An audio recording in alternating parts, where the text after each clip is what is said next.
All right. Well, welcome to the Side Action, episode 84, episode 15 of season 3. My name is Jim Weglars, aka Wegs. You can follow me at Wegspool on Twitter and Instagram. And my name is Steve Roberts, aka Action. You can follow me on Twitter at 31S Roberts. Follow the podcast at Side Action Pod on Twitter. So, what's going on, Action? Working too much, huh? Yeah, busy time of the year. I think this is probably the time to be working. We're all stuck inside in the pandemic, snow-filled world of the Midwest. Right. So, Absolutely. how about yourself? How are you doing? Well, good. I closed the deal on Monday. So, Woo! unlike All you, right. I've had a little bit lighter work week. I still had a lot of work, but yeah, thank you. Appreciate what is that, a Truly or a A White Claw? Vizzy. I'm repping the Oh, Vizzy here. oh, all right. Nice work. I got the water. But yeah, so that happened on Monday. That's only been months of work, so that's awesome. Also had a final closing on another deal, which is awesome on my personal side. So pretty good week for me. Not as good in the books, but overall not bad. Having Sophia back, my daughter is great. She's got the college schedule. She's up at 1 o'clock, 2 o'clock in the afternoon till at night or 3 a.m. while I'm going to sleep. So it's kind of interesting, but it's good Nice. times. Yeah. Cool. Well, hopefully we can turn around our fortunes in the book a little bit. I think Yeah. we dropped a game this week, or well, a couple, but um, Yeah. I think we can focus in here and get back to our winning ways. Yeah, we'll talk about it. I mean, in the top 50, I think we only lost a half a game. So, I mean, I'm looking at the money line, like the money Uh, cut line. So, the cut line. yeah, Right. the cut line is we went back a half game, which is still a lot. We're 3 games back with three to play. So, we'll see how it goes. Well, let's jump into the episode. COVID stuff. I didn't recheck again today, Action, but there were some interesting developments in the COVID world this week. DJ Moore he missed the game last week for Carolina. He was still on there yesterday, at least, or when I checked on Tuesday. But this Denver situation is kind of hilarious. They've got the kicker, he's out. And then you've got down in, I guess it's Tampa that has everybody in the position group. They've got the long snapper, Ryan Suckup, the kicker, the punter, Bradley Pinion. They're all in the protocol. I Hmm. know Ruggs is going to miss the game tonight, which is Yep. critical. And then, Miles Gaskin missed the game on Sunday because, basically he missed out. He just comes back from the IR and now he's on the COVID list. Yeah, it's going around. I think some folks in our nation are getting the vaccine, but I Yep. did read that NFL players are not going to jump the line. So, something that we're going to have to consider probably throughout the rest of the season and even into the playoffs. It would be Yeah. really devastating if a major player got an injury going into a huge playoff game or championship or even the Super Bowl. Yeah, for COVID, that would be huge. I mean, it is interesting, I guess if they have that buy, there's only, two teams that get the buy this time, so they can't really afford it in any Mhm. stretch. And I did my article on Wegspool, launched it last night. You can read it now. I was kind of analyzing the playoff situation. It's actually pretty set. I mean, there's a couple things that'll move in terms of seeding, but a lot of the top teams are in. But I mean, that seeding could really flip around if some things change. If you lose a key player. So we'll see how that goes. Do you Well, think that teams are really going to be focused on seeding this year, though, given that there's no home field advantage? that's a fair question. I think maybe because of matchups. I mean, you look at certain matchups. I mean, for example, I'm actually penciling in that it's going to be potentially a rematch of the Titans versus the Browns, where the Browns they crushed them. Do the Titans want to avoid that game or do they want to pick it up? I mean, they have ability to control it because it's them or Indy fighting for the AFC Mhm. South. Not that they're going to potentially lose, but they're not going to go all in. Whereas, like for example, like you said, the Packers are they still have to keep winning, but they're the clear number one right now because they own the tiebreak over the Saints. But yeah, after that one line in the Kansas City, they win. If they win at the Saints, they basically have it locked up essentially, right? So Mhm. but I don't know. I think maybe. I mean, some of those bottom teams it could make a difference, but I guess it's just the matchups. Who knows? Yeah, it'll be interesting to start handicapping team's motivation now. The last 3 weeks of the season, you have teams that really don't have much to play for, both on the top and the bottom of the league. Yeah, we'll talk about the matchups later. There's a lot of one-sided matchups this week, so we'll have to sort through that. Well, in the Week 14 recap, just kind of by the numbers, home teams, they had a big week the week before, kind of bounced back the other way. It's just 9-7 for the road teams this week. But the favorites, it's kind of a unique situation where the home teams weren't mostly the favorites, but the road teams were, and 10 favorites came in this week action against 6 dogs. And again, another kind of weird correlation, which is usually opposite. The favorites, the unders came in big, 11-5 this week, which isn't that usually a correlation with the underdogs winning? Yeah, typically you'd see lower scoring games trend more positively for the underdogs. So that is kind of an interesting flip where you see that the unders were better, but the favorites were covering. I guess that has to do with some defensive performances, most likely. Right. And definitely, for the whole season, we've been talking it's the year of the underdog, but numbers like this, 10-6, this keeps going for the trend forward, then they'll make up the ground where it'll kind of pull the even for the season. So we got to keep that in mind in our picks. Mm-hmm. So for the positives this week, I just had generally the Browns-Ravens game. I mean, that was an incredible game. It kind of turned out to be like a Big 12 shootout for college. And I originally, we were on, obviously, the Ravens in that game, -1. We felt pretty good about it. They made us sweat, didn't they, Action? Yeah, that game was epic. Turned out to be the game of the season, probably one of the best games in the last several years. Reminded me a lot of that Chiefs and Rams game from 2 years ago now, I think it was. And I think it was also played on a Monday night, in fact. Yeah, it was. It was our first live event. Yeah, that's right. The Lamar Jackson saga, going to the locker room, and everyone on gambling Twitter thought that he was on the John dropping a deuce, and then he came back to throw the touchdown pass, which put the Ravens back in front, and was just extremely high drama. It was awesome. So why did he go to the locker room? Is that why he went? The real story, I mean, the reported story is that he had cramps. So, but there's a lot of speculation around the media as to whether or not that was actually true, just given the timeline of the miss, and then him coming back and playing well down the stretch. So yeah, at that stage of the game, I was following it on my phone. I wasn't watching the game at the moment, or watching something else, and I'm like, McSorley's in the game? I'm like, what? So I had to check it out, and then all of a sudden he comes in on 4th down, makes the big play, but the Browns still scored again. So it took a 55-yarder for Tucker to make it, but. The craziest part is a lot of people had 3.5. Was that the closing line, 3.5? It was. The line flipped to Cleveland plus 3.5 right before kickoff, and I can almost guarantee you pretty much every sharp bettor in the world that laid one with the Ravens took a little 3.5 right before kickoff. And right. I think you're heading there. That safety at the end just was incredible. Another dramatic moment in the game, which crushed the hearts of all Browns bettors. Yeah, kind of reminiscent of the Chargers earlier in the year when they were doing that craziness, which I don't know what happened, but safeties happen. They do happen in the game. Another positive I had was, our Washington football team action. We were on them early in the season. We backed off a little bit. Now we're all in again, and they made it happen again, man. This team is playing really great defense. We know that Nick Mullins was the handicap here. He turned the ball over quite a bit, but Chase Young, big boy, ran that thing down the sideline for a touchdown, and when that happened, I knew they were going to win, even though the Niners were kind of threatening late to come back. But, Dwayne Haskins obviously got in that game and made me sweat a little bit with Alex Smith going out, but it wasn't enough for 49ers to come back, and that defense scored 2 defensive touchdowns, if I'm not mistaken. Yeah, I think so. That Washington football team, you tried to get me there, and I just couldn't get around with you. Unfortunately, it would have been a nice pick for our card, but Alex Smith injury could loom large for this football team, and I don't think that even with the lackluster play of Smith, they're going to be the same team with Haskins under center. Yeah, I agree, and I guess we'll talk about that in the injuries. That is a big injury because they really can win this division if they just basically win. I think they win 2 games, if not maybe even 1 game they can win the division, but they got a tough one this week.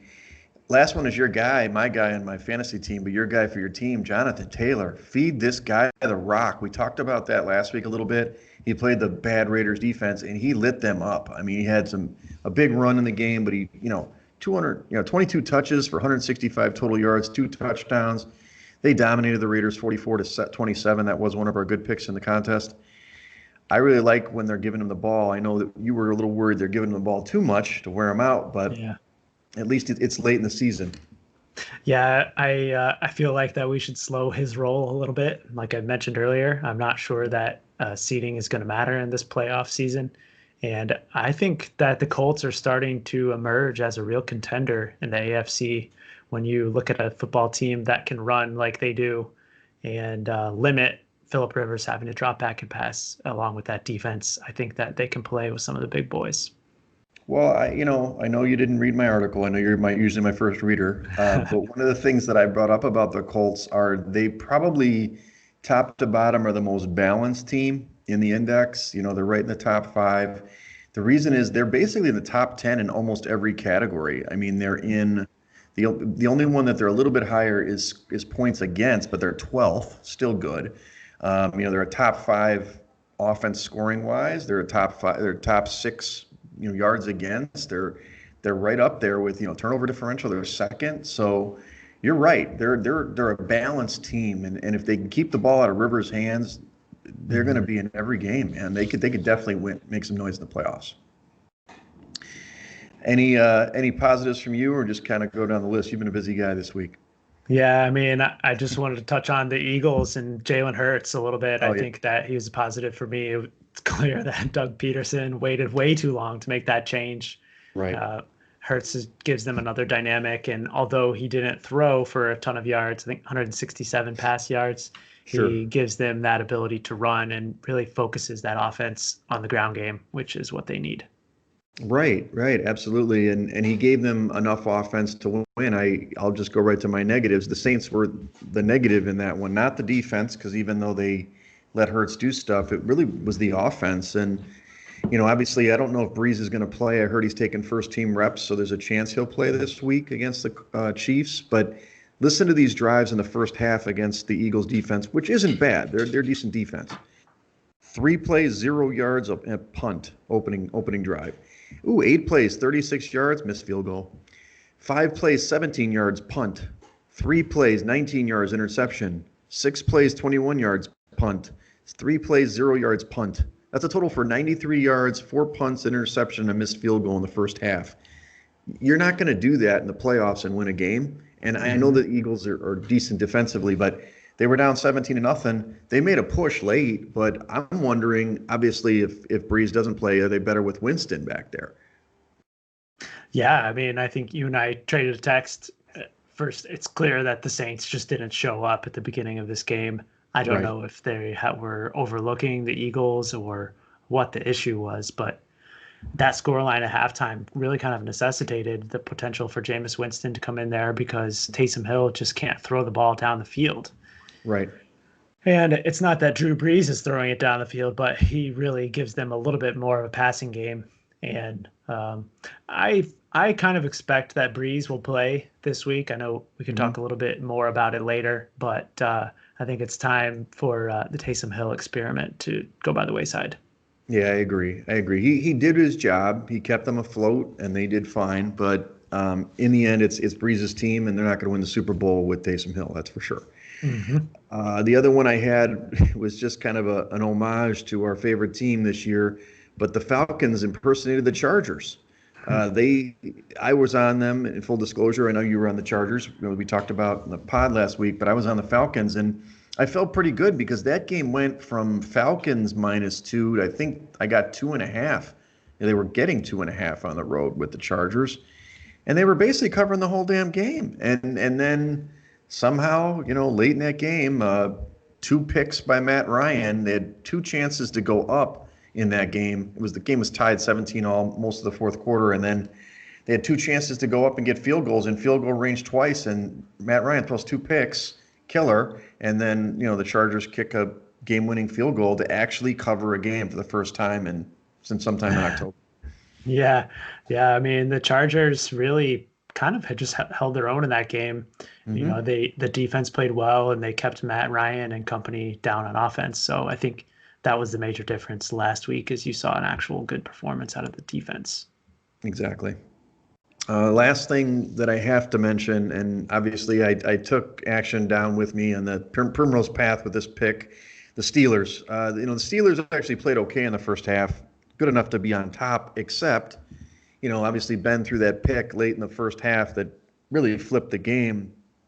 But more importantly, and we had talked about this on the podcast and actually off the pod when we made the selection, the Steelers just aren't running the football. And they're doing this quick passing game with Ben Roethlisberger. I don't think he's as accurate as like a Brady would be in that type of format. And more importantly, these receivers can't catch the football. They're dropping it left and right. I hate this offense. They're down to 23rd in yards per game, and that's from early in the season that's carrying them. They're probably in the last few weeks closer to 28th. And, until they're a top 5 team, but how are they going to beat the Bills or the Chiefs with this offense? It's inexplicable. And now they ended up losing the game outright, 26-15. The Bills earned every minute of that game, and they just not only drop out of the 1 seed, but I think they're going to take a tumble further down as this season goes on.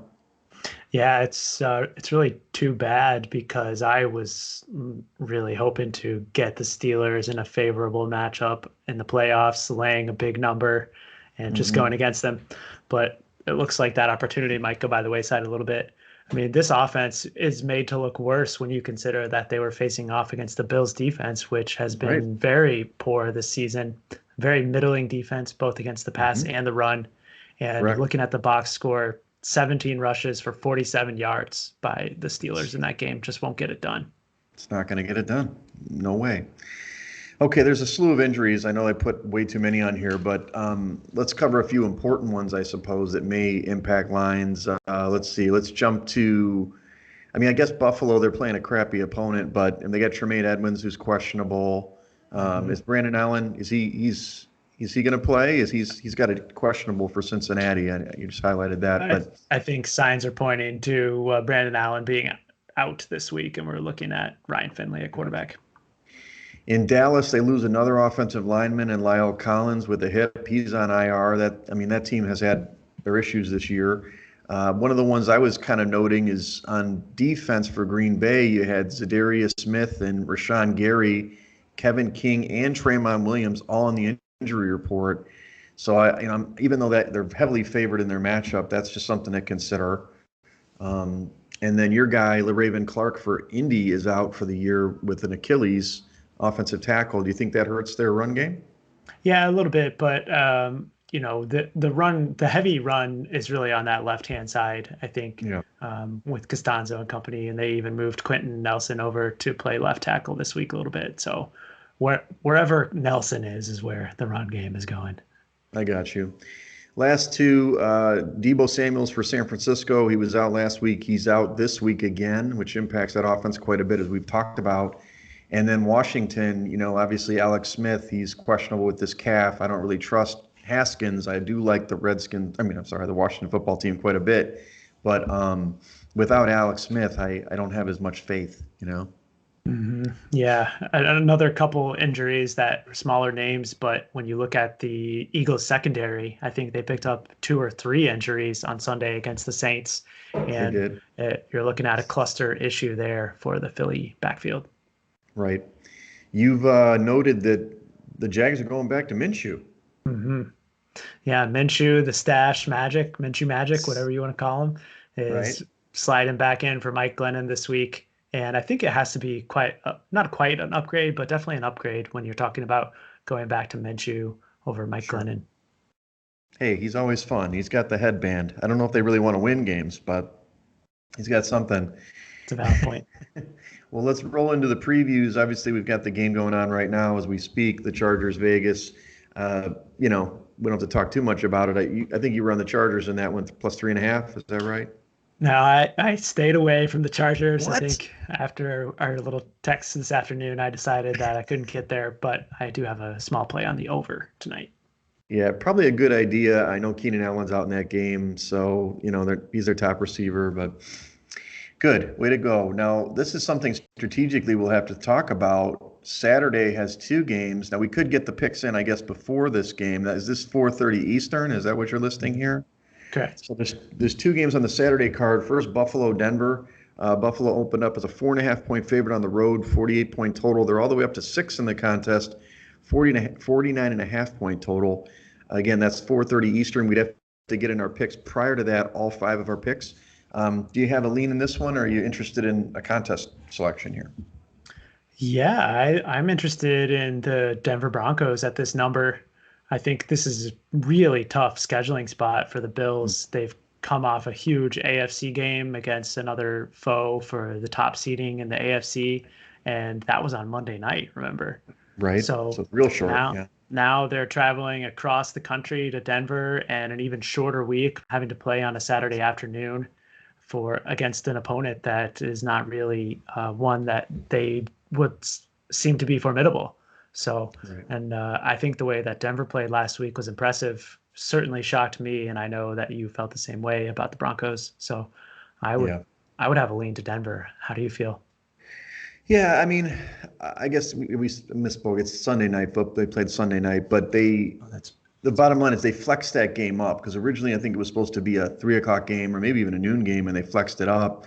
So it is shorter for Buffalo for sure. I do think from a scheduling spot, you're totally right, 100%. And Denver, you're right, played really well at Carolina. They got the win outright, which hurt us. Did we pick that in the contest? No, we didn't play that game. I definitely was on Carolina in something. So, dough. But it's tough, man. I think the number's pretty good. 6 is good. It might be a maybe. We can put a yellow on this one.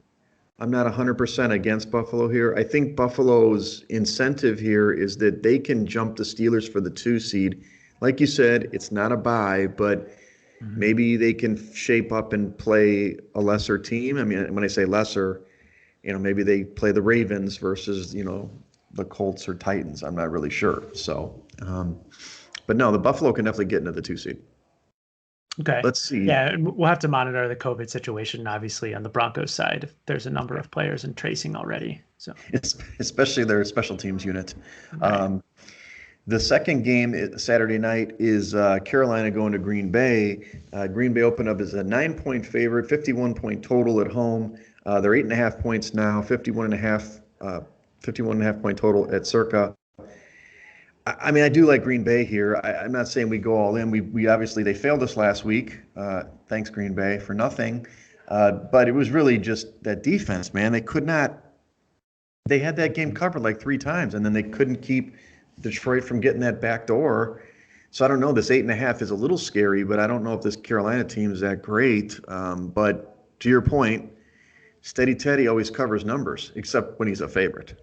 Yeah, I mean, the Carolina Panthers back in their familiar underdog role in this game. And I think that just looking at the point spread analysis here back throughout the season, I think you're looking at them covering a lot of underdog point spreads. Right. And last week was just kind of an aberration. I know you and I both liked Carolina, and I admit I didn't watch much of the game, but it didn't seem like they could do anything on offense against the Broncos. Right. Do you think that the offense took a step back in the bye?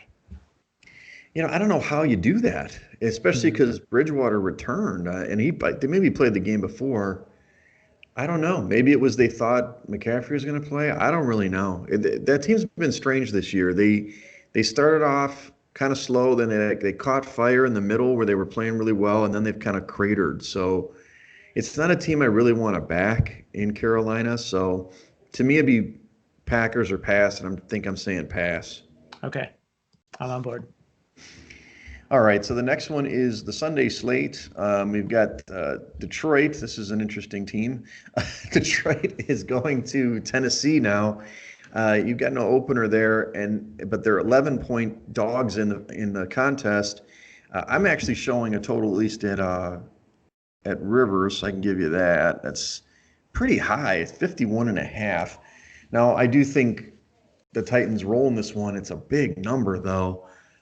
Even though it's at home, the Titans did play great last week against the Jags. We kind of discussed that a little bit. Do like the Titans quite a bit, just kind of prospects going forward, but 11 points seems like a lot. Yeah. And I think that this number was off the board for a majority of the week and still off at some places due to Matt Stafford again. He's got that thumb injury that I believe is putting him on the questionable side of the injury report. And I don't know that I would have any interest in backing the Lions if Chase Daniel was going to be the quarterback. So something we'll have to monitor.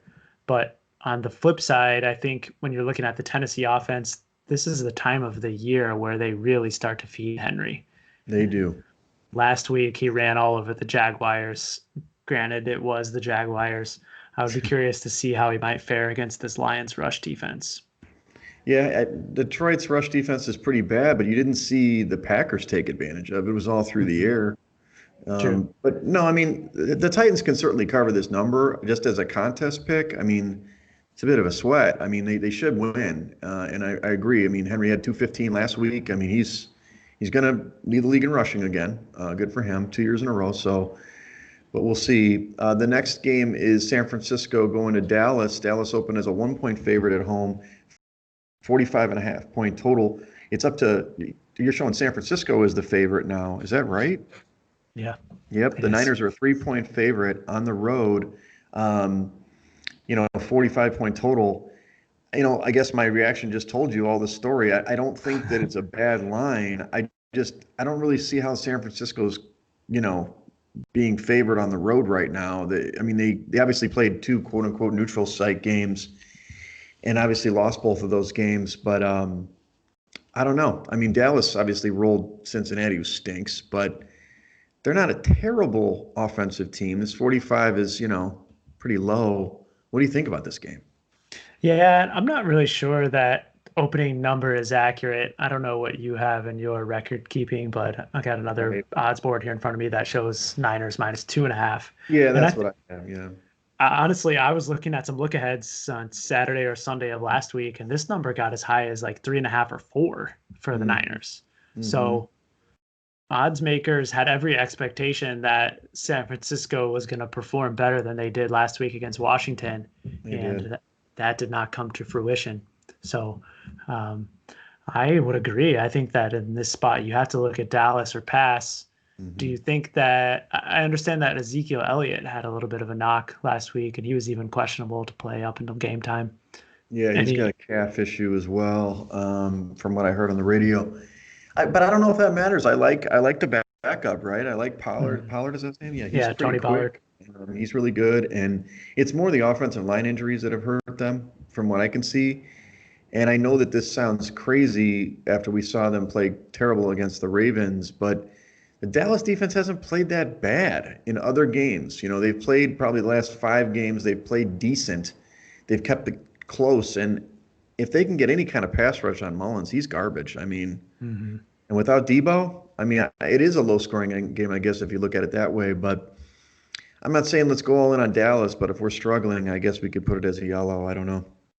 Do you think there's any consideration of the 49ers making a quarterback change? So they go to Beathard? Yeah, C.J. Beathard would be the other option. I think he's better. I mean, we've talked about this in the past. Beathard seems to be a winner. I'm not saying Mullins isn't a winner. I know that he had pedigree coming in from, I think he's from southern Mississippi or something like that. I think he broke all of Brett Favre's records. But Beathard just kind of gets it done. I mean, he's not like a great player, but he'll run the ball, chuck it around. I'm not sure why they stick with Mullins, to be honest with you. And I just don't know. I mean, I guess they can't keep the running backs healthy, but it doesn't seem like they're running the ball as effectively as they have been in the past. But I don't know. Maybe it's a game we just kind of I think it's fun. How about this one? You've got the Bears. They got their big win last week against Houston. 47-point total, 4.5-point dogs on the road at Minnesota. In the contest, it's all the way down to 3 at that 47-point total.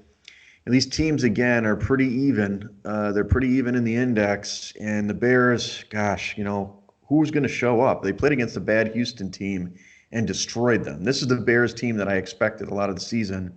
Mitch looked pretty good. Vikings defense isn't that good either. But I don't know. Akeem Hicks can maybe slow down Cook, maybe 3 points. I would have loved to see 3.5 action. Love to see that hook. But I don't know. What do you think? The first time these two teams played, we both took the approach that Chicago has always had the Vikings number. Yep. But if you recall, and I'm sure you do, the Minnesota got off the schneid last time around, and I wonder if that may have turned the tide a little bit in this matchup, because I think that now Kirk Cousins has that Chicago Bears win under his belt, and I'm wondering if they actually will come out here and fare better against the Bears this time. Right. The Vikings did not play very well last week, certainly not in the kicking game, but they probably deserved to cover that game against Tampa. And I wonder to myself if they had covered it, which they probably should have, if this number might be a little bit higher, as you mentioned. Did they get rid of Dan Bailey yet? Because he missed, what, three field goals in that game? I think it was 10 points he left on the field. I don't recall the exact combination, though. Yeah, I think it was 3 field goals and an extra point. Well, you might be right. I mean, here's the thing. This is an elimination game from the playoffs. Both of them are not in necessarily. Arizona has that 7th seed right now. If Minnesota wins out, then they have a shot. They need some help. It's a must win. So I hear what you're saying. I just, and actually, usually the Bears lose in Minnesota. It's usually like Minnesota beats the Bears at home. The Bears usually beat Minnesota at home. But obviously that could be inverted this year. I just don't know what Bears team's going to show up, dude. I mean, Mitch played an excellent game last week. Now it's Houston. They stink. But is Minnesota that much better on the back end? Not really. And I mean, Akeem Hicks, if you remember when they played last time, when Akeem Hicks left the game, all of a sudden Minnesota started moving the ball. So he's back. He's back in the fold. So I think the numbers accurate. They did a really hell of a job putting this number to the game. So it just makes you choose a side. I'm not sure I'm willing to do one right now, but maybe we'll have to look at it. I mean, we've got to choose some games at some point in this card action. Yeah. Let's keep moving. All right, Tampa against Atlanta. Tampa's going on the road this time. 3.5-point favorite on the opener. 51.5-point total. They're all the way up to 5.5 points on the road. 50-point total. The Falcons laid an egg last week for me, literally, but I still somehow am backing this team. They're like my Chargers. Like the Falcons are my Chargers to you or your Jets. 5.5 seems like a big number. I don't know. I mean, are you all on TB12 now? He's back. They got the nice bye, and they played really well against Minnesota. Or, I mean, this is a pretty big number for a road divisional game. Yeah, it sure is. And to answer you, I don't think so. No, I was on Minnesota last week against Tampa. They should have covered. And I think that I could probably get behind Atlanta again this week. The home road dog in the division is certainly a big angle in this game. Yep. And it's also a bounce back spot for the Falcons, too, after the lackluster performance. Right. If you remember early in the season, there's money coming in on Atlanta every week. So It's certainly a team that the Sharps have liked to back this season. And I don't think their profile has changed much after one game. I don't think so either. I mean, they lose the game 20-17. And that's a high-flying offense in the Chargers, theoretically. I kind of see the same thing here as long as, Atlanta's still healthy. Granted, this is probably a line that's reflecting Julio Jones not playing. If he plays, it definitely helps us a lot. So I would be on the Atlanta side, even without Julio. So let's put this one at least in yellow, if not green here, buddy. Okay. Yeah, definitely. The Julio Jones watch is on every week. So I don't know why this one would be any different. Those fantasy players across America, wringing their hands. The next game is, your team's in action at home against Houston. Indy's a 7-point favorite on the opener at home, 52.5-point total, all the way up to the hook, 7.5 at home, and then 51-point total. I was all over Indy when it was at the 6.5, 7, which was the opener that I saw.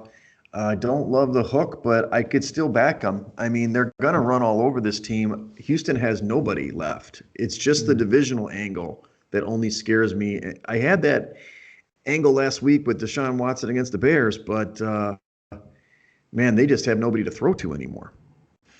Yeah, and their defense is pitiful too. I mean, yes. Maserati Mitch threw all over them last week. So that's right.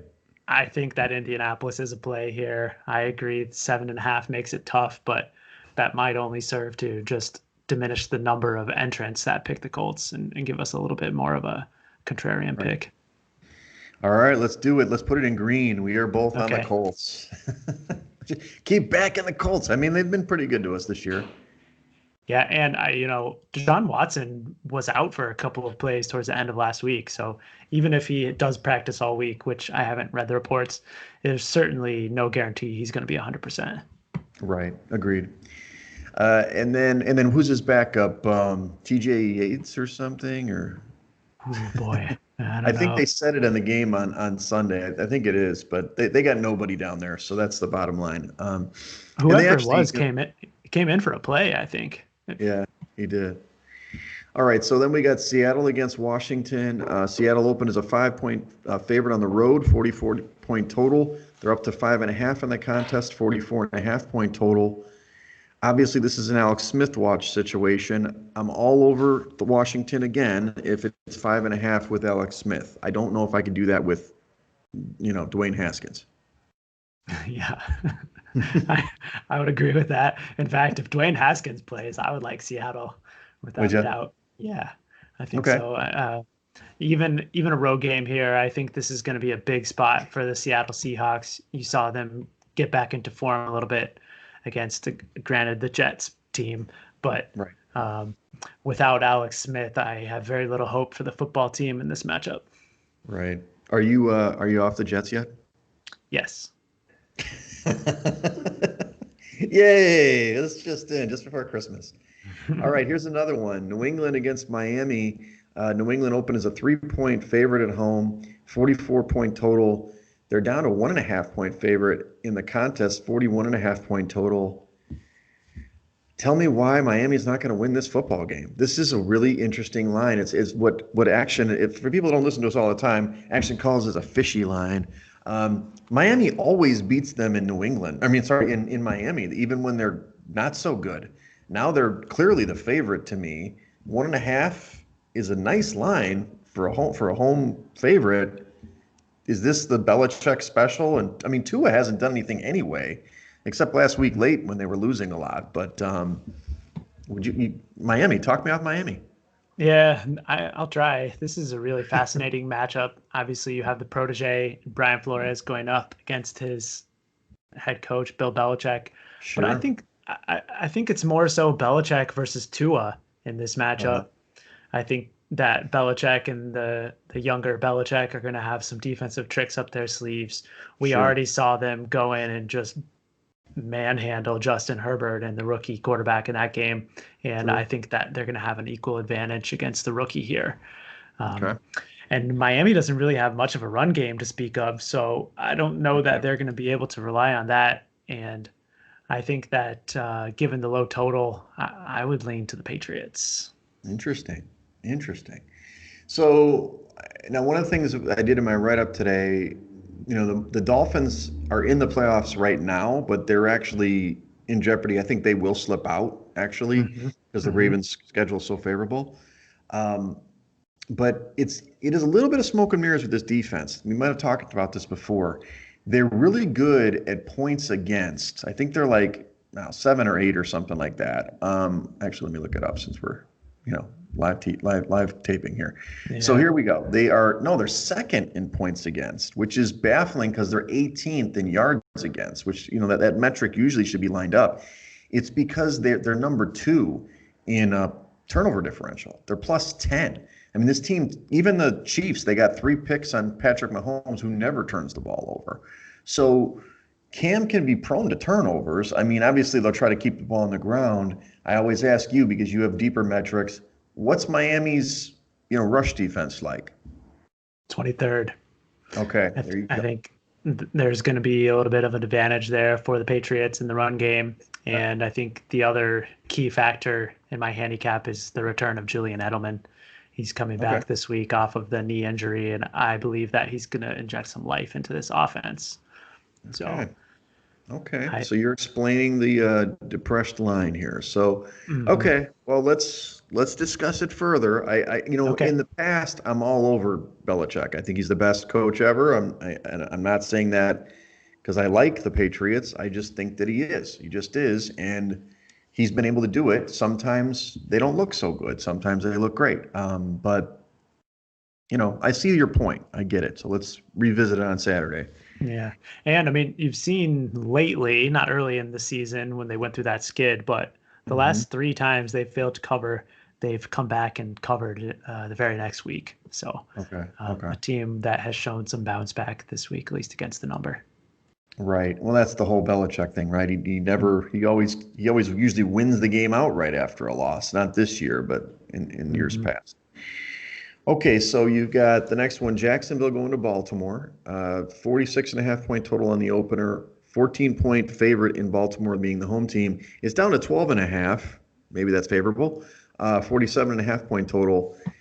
I mean, Minshew mania, is that going to help your cause here? I mean, Baltimore's going to win this game. I just don't know by how many points. I mean, they're going to rock the house. They're going to win this game. They're all signs point to them winning out actually and making the playoffs here. I don't see them stumbling in this one, but 12.5 seems like a big contest pick. Yeah, it does on the surface. And the thing that really gives me pause on the Baltimore side is, again, the schedule. They have been rocked by COVID and game movements around, similar to the Pittsburgh discussion from last week. Yep. And now they're playing their 4th game in what I think is 18 days, which is a pretty condensed schedule. And I don't expect it's going to catch up with them. Certainly they have some players that have been in and out of the lineup. You saw some players return this past week on Monday night. But the one thing that I keep going back to is just looking at the defensive metrics, and the Jacksonville Jaguars is the bottom in almost all categories. And I think that Baltimore is going to run all over them. So yeah, they could cover this by halftime and then rocking chair, one of those situations. So certainly, but but you're not back in Baltimore here. I would consider Baltimore. I would if we could get on the same page there. I mean, historically, they have really destroyed the lowly opponents in the NFL. They don't seem to take it easy. I think that's just the Harbaugh way. Yeah, that's good. Okay, well, let's maybe a yellow there. This one's another one of these one-sided affairs. The Jets, your Jets, they're crying right now. Somewhere Sam Darnold is crying in his milk because action has given up on him. But the Jets are going to the Rams. Rams opened as a 16.5-point favorite at home, 44.5-point total. In the contest, it's 18. It's just like the Dolphins last year, 43.5-point total. I mean, clearly the Rams are going to beat them 18 points. Dang, I can't do it. I definitely can't back the Jets. Yeah, no, I have no interest in touching the Jets with the 10-foot pole. Yeah, last week was hilarious. It was like, didn't they score the first 3 points and then they got outscored 46-3 or something like that? Yeah. I am trying to come around on these big favorites this year, Wegs, but I'm not sure that I could do 18 either. 17, you might have been able to talk to me about. Can I get you at 16.5? All right, let's go to another game. This is an intriguing game. So Philly is going to Arizona. Arizona's been on the road for a couple of weeks as San Francisco has been in their home. And Arizona opened as a 5.5-point favorite at home against Philly, 47.5-point total on the opener. They're up to 6.5 in the contest, 49.5-point total. Wow. Originally, when the number was lower, I was definitely on Arizona. I'll admitting that. I don't love that team, but we were texting as the Giants were getting rocked, that obviously Kyler Murray's healthy again, right? He looks pretty good. And if the Philly defense, who played great against Taysom and the gang, they're just a little bit more weapons in Arizona, and especially if Kyler's running around, it's a little tougher to track him. It's just the defense. Are they going to slow down the mighty Hurts train? What do you think? Yeah, I mean, to me, that's the question in this game, because we mentioned earlier the secondary injuries for the Eagles, I think, is going to put them in a real bad spot this weekend. And if that was the only variable, I think I would still look to Arizona at 6.5. But the question to me is, how are the Arizona Cardinals defense going to match up against the Hurts-led running game? Right. And Arizona has been playing a bit better defensively lately. They're up to 9th ranked across the board, but 15th against the rush. So I'm not sure what you feel about that matchup on that side of the ball. Do your numbers indicate that Arizona may be lined up for success on defense? Probably not. I just think it's a shootout situation. Can they keep up? Now, one thing that I will say that is, again, what's baffling about Peterson and this offensive minding over there is that they had Wentz and they never run the ball. And then they put Hurts in and then they're running the ball all the time. And I mean, Miles Sanders has been good all year and he was great against the Saints, really good defense. So that's my biggest fear is not just Hurts. It's just they're going to feed Sanders and he's going to have another hell of a game against this kind of piss poor Arizona defense.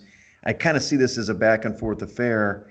Again, if it was like under the 6, I'd feel a lot better because I do think it's going to come down to who has the ball last more or less. It may not be like in the 50s, 49.5 points, fine. But I mean, it could be like in the 20s, 27, 24, something like that. So I don't know if I'd have the stomach to ride the Eagles here, but I can't back Arizona at the 6.5 like I originally had them at 5.5.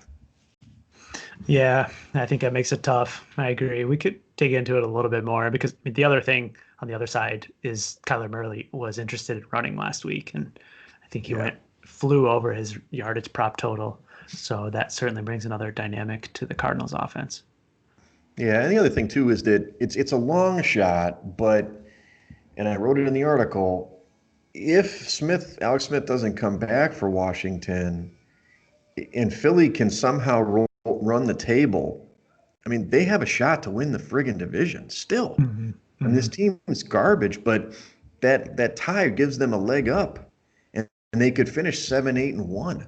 And I mean, obviously, if Washington falls and they go 7-9 or something, so they still have motivation. Philly does, and Arizona does too. But really, they just have to. They could win the other game or two, and they're going to be in the playoffs, right? So it's a really interesting game. Don't count out the Cowboys, Wags. Oh boy, I already tore up that card a while ago, but yeah, they got a chance. All right, so let's do this. The big game of the week is definitely Kansas City going to New Orleans. Kansas City opened as a 3.5-point favorite on the road, 50-point total. In the contest, it's an even 51.5-point total. It sounds like you're thinking Breeze is going to play. Maybe that's reflected in this number. Man, it's tough. I love the Chiefs, man. I love these Chiefs. They're going to play a tough defense, though. And, New Orleans kind of got embarrassed last week. So I expect them to play much better, especially at home. And if Breeze comes in, I just don't know. It's hard for me to back the Chiefs without the hook. You know what I'm sorry, the Saints without the hook, even though they're at home. They did a great job in this line. Yeah, it is a great line. And I think that I would much rather have the Saints at 3.5 with Drew Brees than the Saints at like 4.5 or 5 with Taysom Hill at this point. So the 3 makes it tough, but I really do think they're going to bounce back. And it really comes down to what is Brees' health going to be like? Is he going to be 99% Drew Brees, or is he going to be like 80% Drew Brees? Because even 100% Drew Brees couldn't throw the ball more than like 25 yards down the field. How far do you think he's going to throw it with battered ribs on one side? I know. And if they try to, Kansas City, that's one thing they do well is rush the passer. I mean, they don't have a great run defense. And I think that's what New Orleans is going to try to do. And just with Taysom Hill, they're going to press that defense, or the defense is going to come right to the line. And you can't really throw the ball. At least Breeze, even though he doesn't have the arm like we talked about early in the season, he's definitely smart enough to get it to the right guys at the right time. So let's think about in terms of contrarian stuff, which we always talk about on Saturday. Do you think the field would more back Kansas City, or they're more back the Saints in this spot? That's a really good question. I don't know. I have a feeling with some of the question marks, you may see some low pick numbers in this game on either side. Yeah. Right. let me ask you this question. How would you, if it was announced that Taysom Hill is the starter, Drew Brees is inactive, do you think that you would flip and have a lean to Kansas City minus the 3? Yeah, definitely. Yeah, I know that seems weird, given what we normally discuss about a player, but I don't think that with Taysom Hill they can keep up with the Chiefs if it gets out of hand. Like if it actually becomes an offensive game, it has to be a defensive game, so it only gives you one out. Whereas I think if you go the other way and you go for the Saints, with Brees in there, Brees can still keep that engine running. We haven't seen Hill run the offense to the point where they're scoring 35 points yet, right? The one game they scored around 30 was against Denver, but didn't they get like a punt return, a defensive score or something? I mean, it had nothing to do with the offense, I guess, is what I'm saying. I don't think that offensive output counts for anything. Agreed. Right. Okay. Well, I mean, I guess my lean would be New Orleans if Brees plays and then flip to Kansas City. So, okay. We can see on Saturday what we're thinking. It sounds good. Okay, so we've got Cleveland and the Giants. You've got no opener here, but in the contest, Cleveland is a 4.5-point favorite on the road at the Giants. The Giants laid an egg against Arizona. And I didn't watch the game. Maybe you did. I know Daniel Jones did play, right? But he didn't play well. No, yeah, that's an understatement. Daniel Jones was it's not like he's a big part of the handicap here, is what I'm trying to say. Cleveland is playing really well, even against better competition lately. 4.5 is a big number, but I might back him in this spot. Yeah, I think Daniel Jones was not 100% for one, and he picked up another injury. He's got an ankle now to go along with whatever the first injury was. So I believe it is going to be Colt McCoy under center for the Giants. Right. And numbers across the board here, as we sit on Thursday evening, are pushing 6.5. So on the surface there, it would appear that you have some value with the Browns. It's just a tough spot coming off of that game on Monday, the big loss to the Ravens. You could argue on one hand that they're going to be more motivated to come out and get a victory against the Giants, but it's a cross-conference game, and I'm not sure. The Giants defense has been playing really well lately, and absent that performance against the Cardinals, I know that the Cardinals lived in the red zone basically, but I think that the Giants defense should be able to put up some resistance against the Browns running game. Okay. So I'm actually showing the total at 44. So you would concur it's going to be a lower scoring game than it's going to be a little bit of a ground and pound. I mean, the weather could play a factor. I don't know if I heard, the snow already hit the East Coast? Is that right? Yeah, I think it's passing through right about now-ish. It's probably in New York as we speak. Right. Yeah, I think I saw Governor Cuomo with a shovel out there on his Instagram feed. Well, so you're thinking more of the Giants in this one then? I am. I full disclosure, I bet the Giants on a look ahead last week at plus 3.5. So wow. I'm now sitting on a bad ticket, but I think that the Giants is a team that can run the ball effectively against Cleveland, and I'm warming on Colt McCoy as well. Look at you. You were dogging him a couple weeks ago. I know. But, I mean, to be honest with you, I would so much rather have Colt McCoy at this point than whatever the shell of Daniel Jones was last week.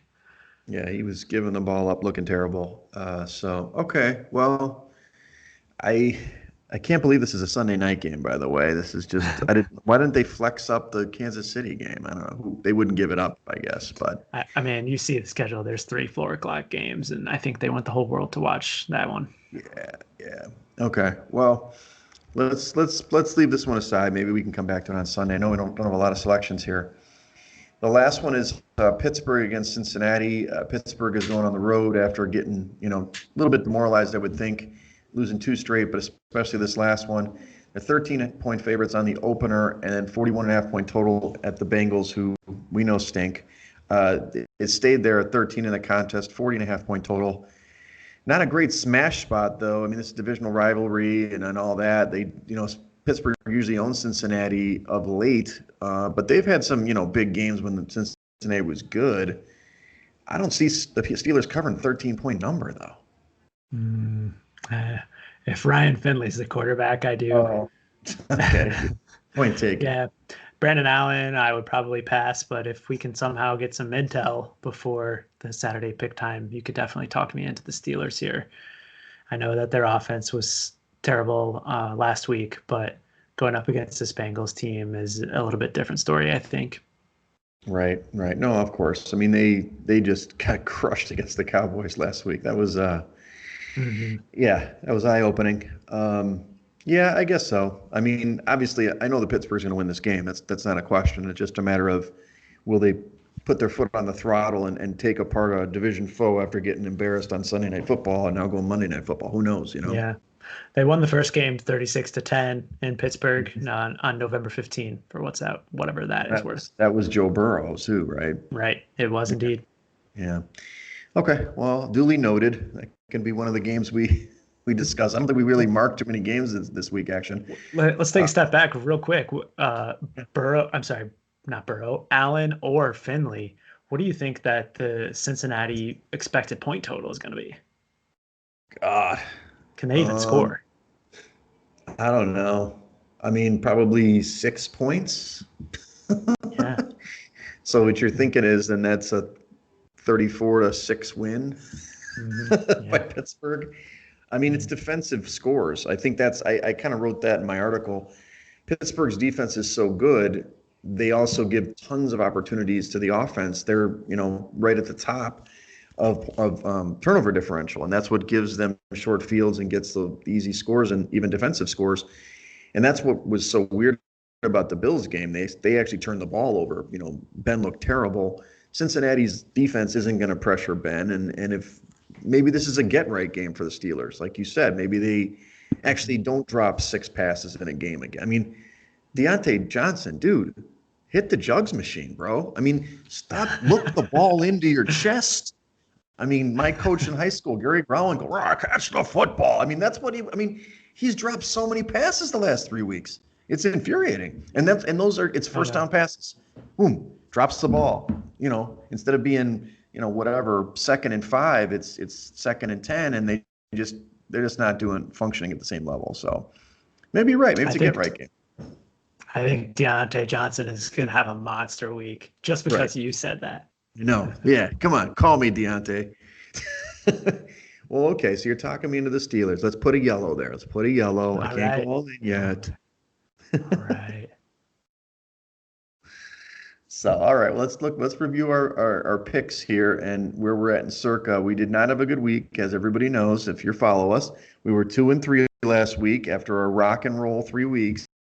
We had a step back, but after 14 weeks, we're 39-31, 55.71%, which is still really good. We only dropped about 100 places action. We're at 320th overall in the quarter, down to 651st, which sucks because we really want to get the money. But we're only 3 games back out of the top 50, which is the important thing with 3 weeks to play.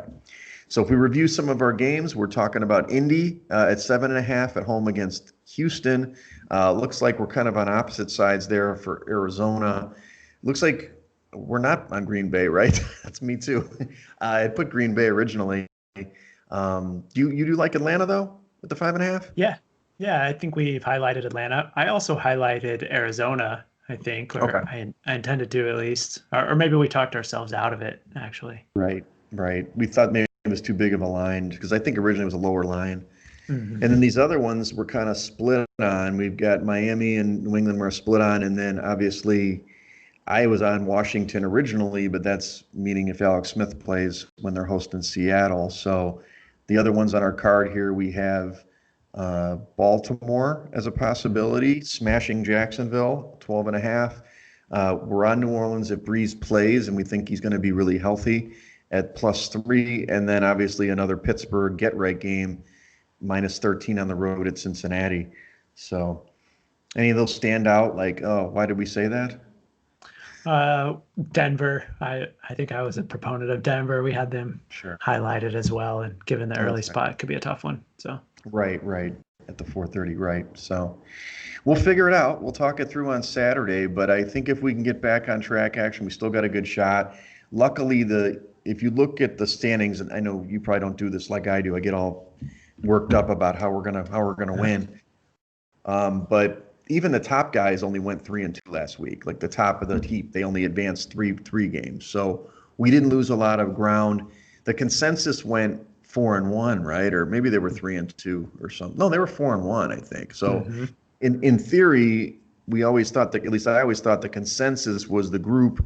So we were losing more like 2 full games, but we really didn't. We only lost a half a game. So half a game to a game. So we still are right in the mix. We can do it. We can be at Circa Swim before you know it. I know that's what you want, Action.